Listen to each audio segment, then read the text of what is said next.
నమస్తే, welcome back.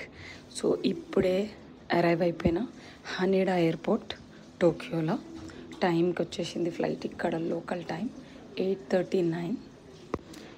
ఈ హనెడా wifi మాత్రం మస్తు ఉంది అసలు. ఆల్రెడీ ఒక షార్ట్ అప్లోడ్ చేసేసిన, ఇది ఇంకో షార్ట్. అసలు నేను ఎక్కడున్నా తెలుసా ఇప్పుడు? బాత్రూమ్ ఎంత బాగుందో మీకు చూపిస్తా.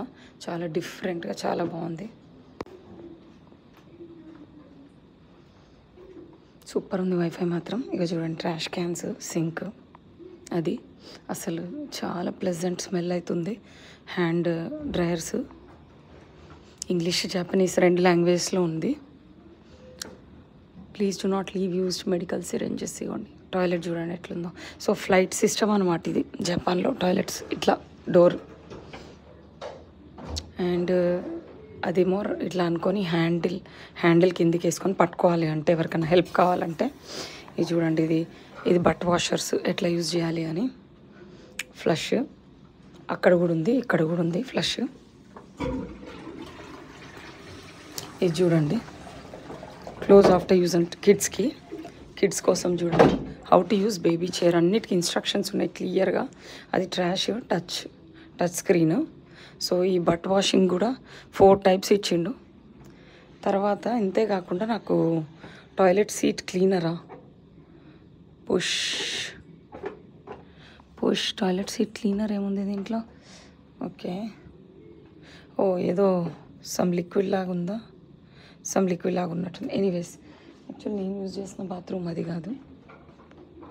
నేను యూజ్ చేసిన బాత్రూమ్ ఇది. దీంట్లో ఇక చూడండి, ఇది బట్టలు మార్చుకోవడానికంట. అట్లా నిలబడి అక్కడ ఇంకోండి ఇప్పటికప్పుడు సెన్సార్స్ అన్నీ. అది అసలు ఇవి ఇంకో టైప్ ఉన్నాయి. ఇవి ఏంది, మదర్ అండ్ బేబీ అనుకుంటా. ఇది నాకే సగం అర్థమైతలేదు. Notice what is this? ఇగో ఈ టైప్ కూడా ఉన్నది మళ్ళా. చాలా చాలా క్లీన్గా ఉన్నాయి అండ్ ఆల్సో చాలా డిఫరెంట్గా ఉన్నాయి. నేను చూసిన మిగతా కంట్రీస్ ఏవో 4-5 వాట్ ఎవర్ చూసినో దానికి దీనికి చాలా డిఫరెన్స్ ఉంది. ఇవ్వండి, అలా వస్తుంటుంది మధ్యలో. అది లెట్స్ గో. జపాన్ బాత్రూమ్లో అయితే రెడీ అయిపోయినా. అస్సలు మనుషులే లేరు, అంటే ఫుల్లీ ఆటోమేటెడ్ ఉన్నాయి ఆ బాత్రూమ్స్. ఎవరు ఇట్లా వర్కర్స్ కానీ నాకైతే కనపడట్లే. నేను 10 నిమిషాలు పావు గంట అయింది వచ్చి. వామ్మో, ఇది చూడండి, ఒకసారి షాక్ అయిపోతారు.